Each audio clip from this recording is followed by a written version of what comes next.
Commander Vekare leaned back in his command chair and watched the stars streak past as the Valerian recovery vessel dropped out of faster-than-light travel. His three-fingered hands drummed against the armrest in a slow rhythm. This was supposed to be the easiest assignment of his career. Just a simple salvage run to a backwater planet in the middle of nowhere. The mission file had been gathering dust in the archives for centuries. Some bureaucrat finally decided it was worth the fuel costs to recover an old survey ship that went down 30,000 cycles ago. The Seeker's promise had been on a routine mapping expedition when something went wrong. The crew never reported back. The ship never returned. For 30 millennia, it had been sitting on some primitive rock, probably buried under dirt and forgotten. Sol 3 was supposed to be nothing special. The original survey reports described a wet planet with basic plant life and some furry creatures that barely knew how to chip rocks into sharp edges. Pre-civilization. Pre-agriculture. Pre-everything. The kind of world you'd check on again in another 50,000 years to see if anything interesting developed. Vekare had brought a small crew. Just 12 specialists. They'd land, dig up whatever was left of the Seeker's promise, load it onto the cargo bay and head home. Maybe the whole trip would take a week. Easy money. Easy mission log. Easy promotion recommendation. But then the sensors started showing readings that made absolutely no sense. Commander, Lieutenant Ralven called from the navigation station. The young officer's voice had a tremor in it. Sir, I'm picking up some strange readings from the planet. Strange how? Vekare asked, not particularly concerned. Sensors glitched all the time after long FTL jumps. There are objects in orbit. Lots of them. Hundreds. Maybe thousands. That got Vekare's attention.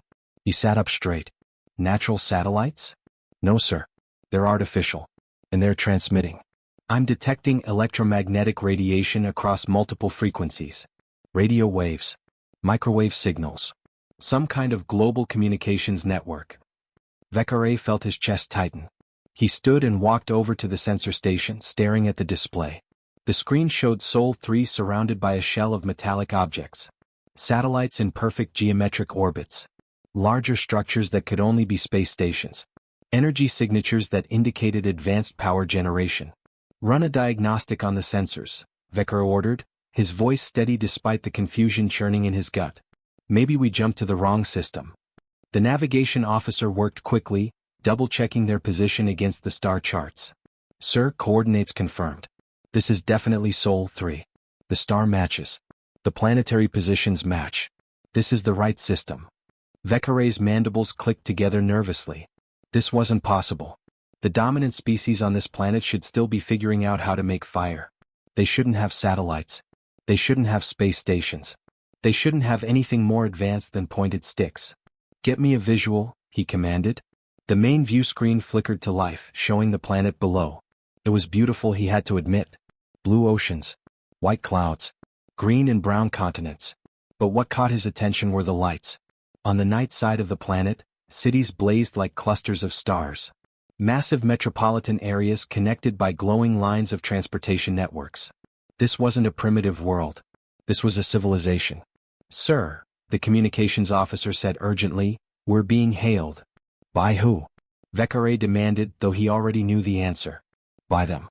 The planet. And Commander. The officer's voice dropped to almost a whisper.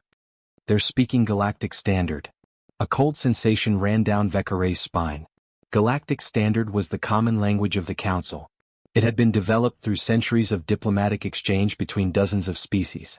There was no way an isolated species could know it. No way at all. Put them through, Vekare said quietly. The view screen changed. Static cleared and suddenly he was looking at a face. A human face. Female with dark hair pulled back in a tight, professional style. She wore some kind of uniform with insignia he didn't recognize. Her eyes were intelligent and alert. When she smiled, it didn't quite reach those eyes. Unidentified vessel, this is Earth Space Control, she said in flawless Galactic Standard, each word pronounced with perfect clarity. You've entered our defensive perimeter. Please state your intentions and identify yourself. Vekare's crew stood frozen. Someone whispered, Earth? They call it Earth? The human woman waited patiently, her expression neutral but somehow knowing. Like she'd been expecting them. Vekare cleared his throat and stepped forward. I am Commander Vekare of the Valerian Empire. We're on a recovery mission. We mean no harm. The woman's smile widened slightly. Commander Vekare. I'm Commander Emily Parker of the United Earth Space Command. She paused and her next words hit like a physical blow. Welcome to our system. And before you ask, yes, we know about the Valerian Empire. We know about the Galactic Council. And we definitely know why you're here. She leaned forward slightly, her eyes locked on his. You've come for your ship, Emily said. The Seeker's Promise. We've been waiting for you. The shuttle ride to Station Unity felt like it took forever. Vekare sat in silence, watching Earth grow larger through the viewport. His mind kept racing through impossible scenarios. This was supposed to be a dead-end world. A forgotten corner of the galaxy. Instead, he was heading to meet with representatives of a spacefaring civilization that shouldn't exist. Station Unity was massive. As they approached, Vekare counted at least 40 docking ports, half of them occupied by sleek human vessels. The station rotated slowly, creating artificial gravity through centrifugal force. It was elegant engineering. Practical. Efficient. The kind of design that took centuries to perfect. The docking procedure was smooth. Professional. The airlock cycled with a hiss and Vekare stepped into a corridor that looked like it belonged on any council station. Clean walls. Soft lighting. Directional signs in multiple languages, including Galactic Standard. A young human male in a crisp uniform met them at the dock. Commander Vekare? Please follow me. They're waiting for you in Conference Room 7. They walked through corridors filled with humans going about their business. Scientists carrying data tablets. Engineers discussing power flow rates. Security personnel nodding respectfully as they passed. Everyone moved with purpose. With confidence. These weren't primitive apes stumbling into space. These were people who belonged here. The conference room overlooked Earth. The planet filled one entire wall, a massive blue marble spinning slowly below them. Vekare found himself staring at it, momentarily forgetting why he was here. Beautiful, isn't it? A voice said behind him. He turned to find 3 humans waiting. The woman from the view screen, Emily Parker, stood beside 2 others. A man in diplomatic robes, older with silver hair at his temples, extended his hand in the human greeting gesture. Commander Vekare. I'm Robert Walsh, Earth's diplomatic envoy. Please sit.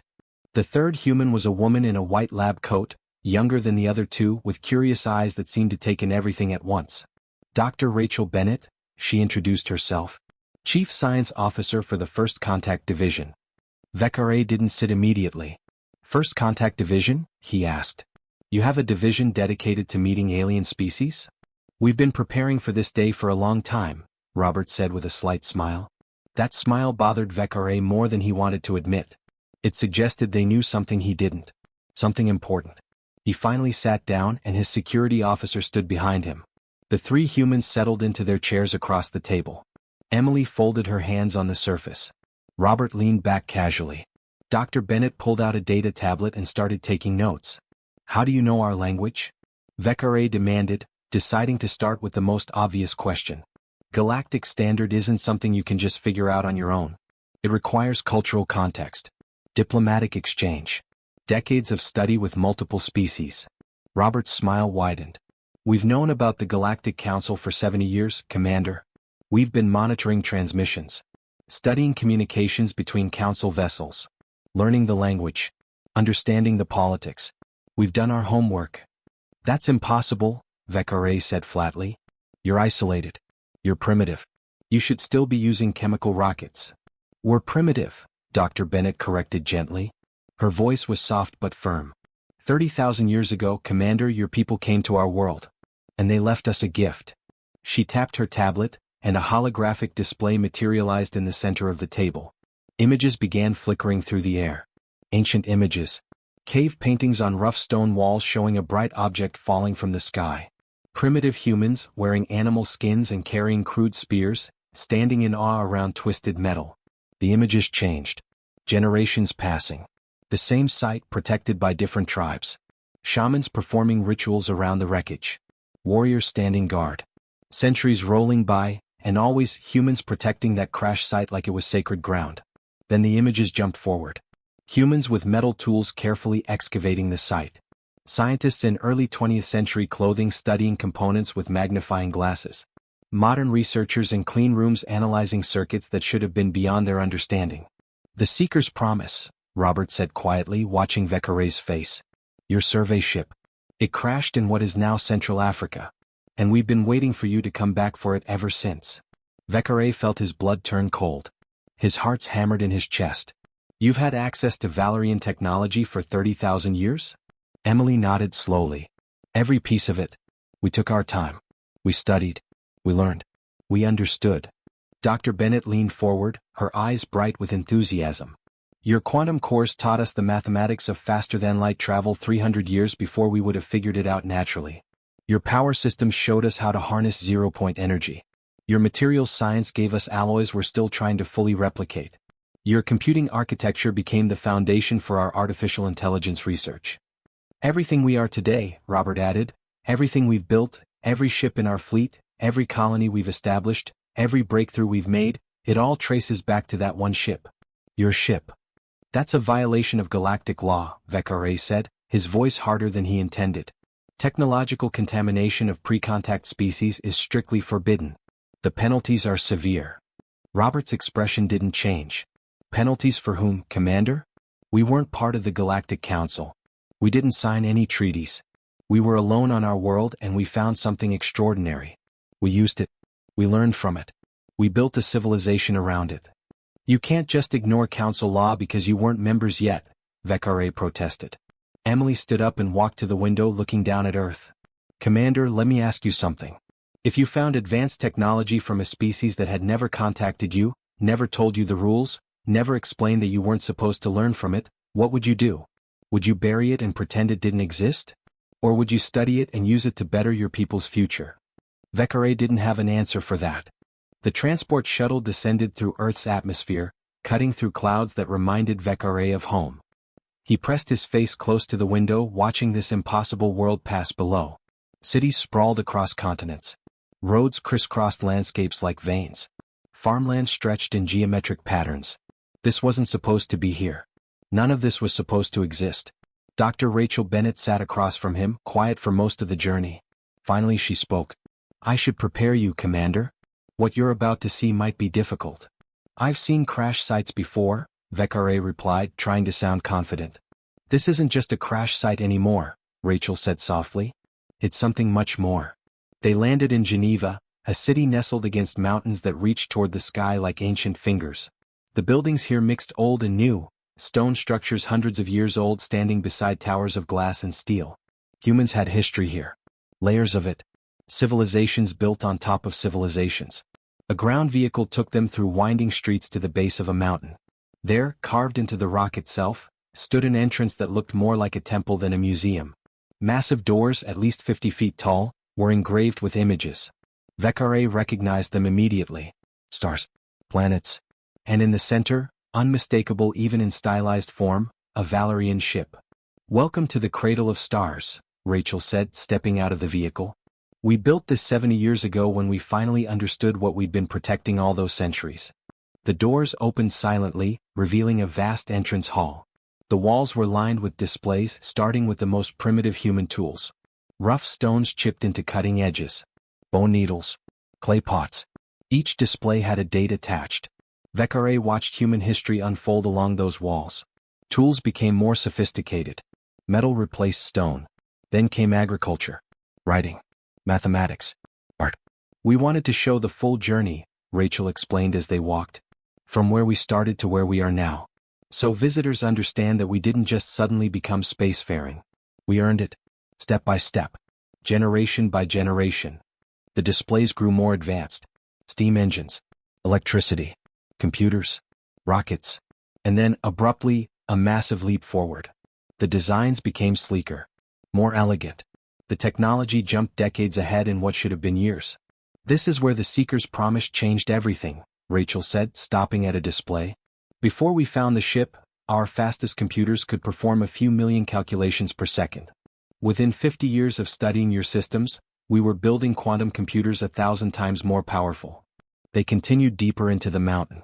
The corridor opened into side chambers, each one dedicated to a different aspect of human advancement. Medical technology. Energy production. Material science. In every room Vekare saw the fingerprints of Valerian design. Humans had taken his people's technology and woven it into their own development. Then they reached the central chamber. Vekare stopped breathing. The Seeker's Promise sat in the middle of an enormous circular room, suspended on invisible supports, bathed in soft light that made every surface gleam. The ship looked perfect. Not like something that had crashed 30,000 years ago. It looked like it could launch tomorrow. His legs moved without conscious thought. Vekare walked forward slowly, his hand reaching out to touch the hull. The metal felt cool under his fingers. Real. Solid. His people's ship, preserved through countless human generations. We treated it as sacred, Rachel said quietly behind him. Her voice echoed in the vast space. For 10,000 years, shamans and priests kept watch over the crash site. They passed down stories about the sky gods who fell from the stars. When tribes fought wars, they declared the crash site neutral ground. When empires rose and fell, they all agreed to protect this place. Vekare walked around the ship, seeing where panels had been carefully removed and restored, where damage had been meticulously repaired. The landing gear that had been crushed in the impact now stood straight and strong. When we developed archaeology as a science, Rachel continued, the first thing we did was properly excavate the site. We cataloged every fragment. We mapped every piece. When we finally understood what we had, we knew we had to preserve it perfectly. She led him to adjacent rooms. One held a quantum core, disassembled and displayed with detailed annotations in human writing. Another showed power conduits laid out like a puzzle, with diagrams explaining how the energy flowed. Navigation systems. Life support. Communications arrays. Each piece carefully studied, understood, and documented. You built your entire civilization on our technology, Vekare whispered, feeling something between awe and violation. We built our civilization on inspiration, a new voice said. Vekare turned to see an older human male entering the chamber. He had gray hair, deep lines around his eyes, and hands that trembled slightly with age. He wore a simple sweater and walked with a cane, but his eyes were sharp and kind. Dr. David Mitchell, the old man introduced himself. I've dedicated my entire life to studying this ship. 40 years in this museum.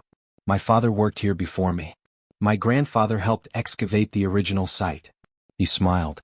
Your ship has been the focus of my family for 3 generations.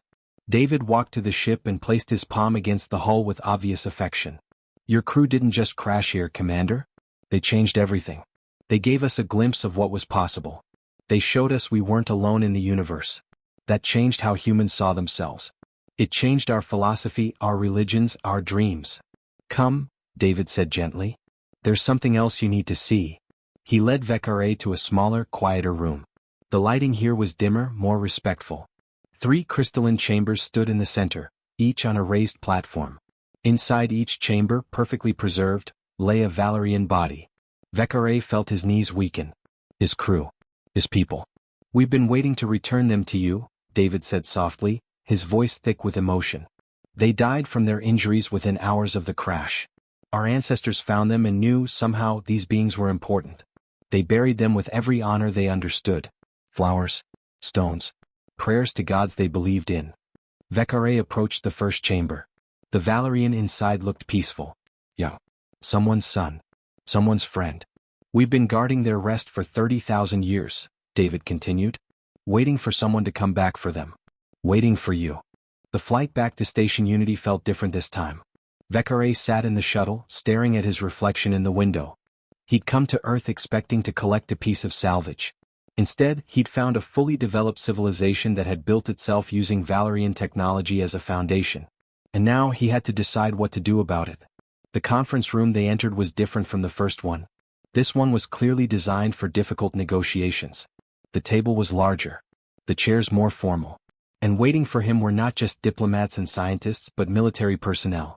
Robert Walsh sat at the head of the table, still wearing his diplomatic robes.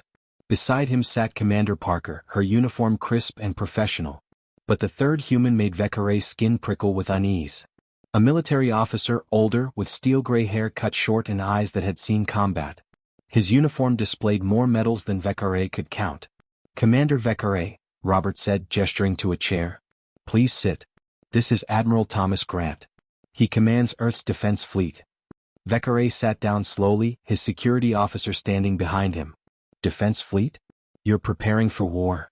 We're preparing for reality, Admiral Grant said, his voice gravelly and direct. We've known about the Galactic Council for decades. We know there are thousands of species out there. Some friendly.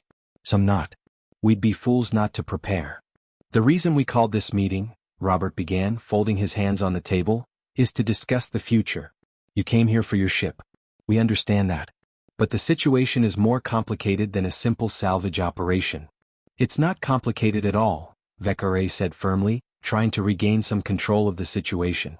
The Seeker's promise is Valerian property. Under galactic law, it must be returned to the Valerian Empire. Furthermore, all technology derived from that ship represents illegal technological contamination of a pre-contact species. That technology must also be surrendered. Admiral Grant actually laughed. It wasn't a friendly sound. Surrendered? Commander, let me make something very clear. We're not surrendering anything. Admiral, Robert said with a calming gesture, though his eyes remained sharp. Let's keep this diplomatic. I'm being diplomatic, Grant replied. Diplomatic would be explaining our position clearly. Let me do that. He turned to Vekare. You keep saying we're pre-contact. We're not. You're in contact with us right now. This conversation is first contact. It's happening. Done. Your civilization was artificially accelerated through exposure to advanced technology, Vekare countered. The contamination occurred 30,000 years ago, but the law still applies. 30,000 years ago, Robert repeated slowly, leaning forward. Commander, do you know how long the Valerian Empire has existed? Vekare hesitated. 12,000 years, but... 12,000 years, Robert interrupted. We've been studying your ship longer than your empire has existed. We've been a spacefaring civilization for over 200 years. We've developed faster than light travel. We've colonized other worlds. We've made contact with other species. By any definition that matters, we're an established interstellar power. Commander Parker activated a holographic display. A star chart materialized above the table, showing dozens of star systems. 9 of them glowed blue. Our current settlements, she explained. 12,000 colonists spread across 9 systems. Self-sufficient colonies with their own shipyards and manufacturing. The display changed, showing different vessels. Sleek human ships with designs that borrowed from Valerian aesthetics but had evolved into something uniquely human. Our fleet consists of 214 vessels, Parker continued. Cargo ships, research vessels, colony transports, and yes, military craft.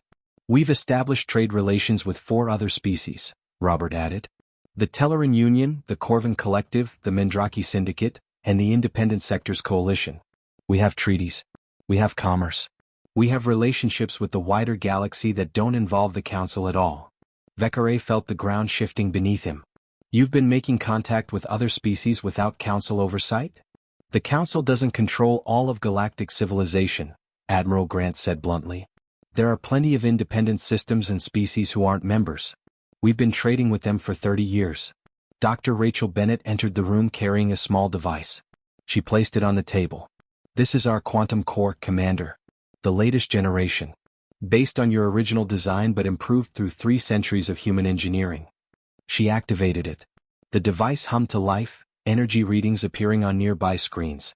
Vekare watched the numbers and felt his heart sink. The power output was 40% higher than standard Valerian cores. The efficiency curves were better. The energy signature was cleaner.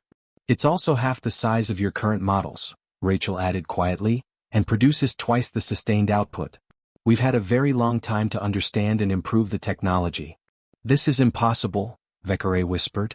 No, Robert said gently but firmly. This is reality. And we need to discuss how we move forward together. We're offering you a deal, Commander Parker said.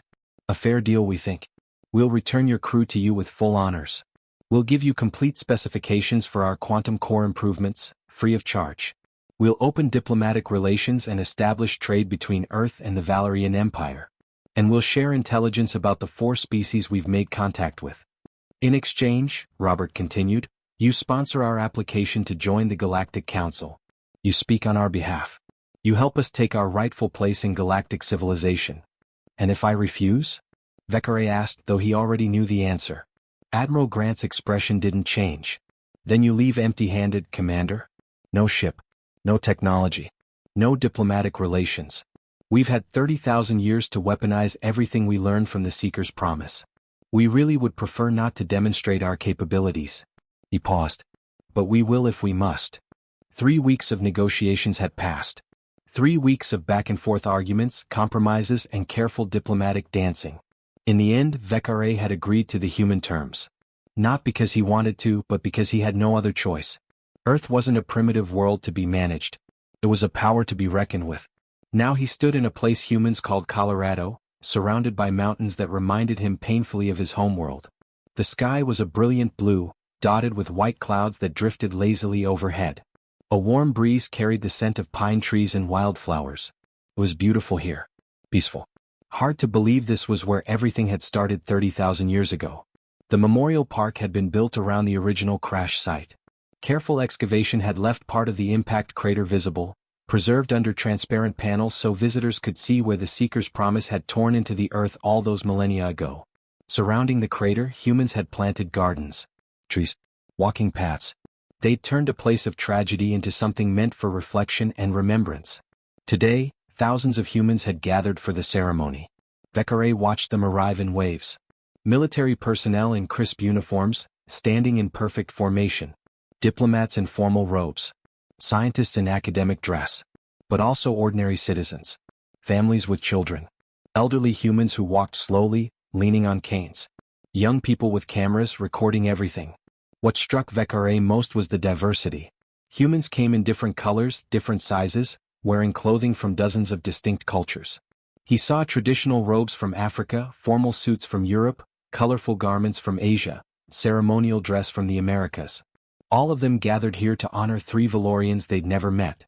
3 strangers who died 30,000 years before any of them were born. The 3 crystalline caskets rested on raised pedestals at the center of the memorial site. Each one was draped with 2 flags.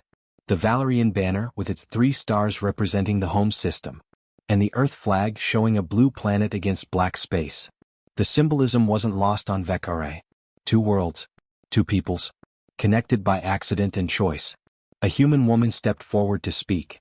Someone had introduced her as Beth Morgan, a spiritual leader who worked with people of many different faiths. She was older, maybe 60, with gray streaks in her brown hair and a voice that carried across the gathered crowd without needing amplification.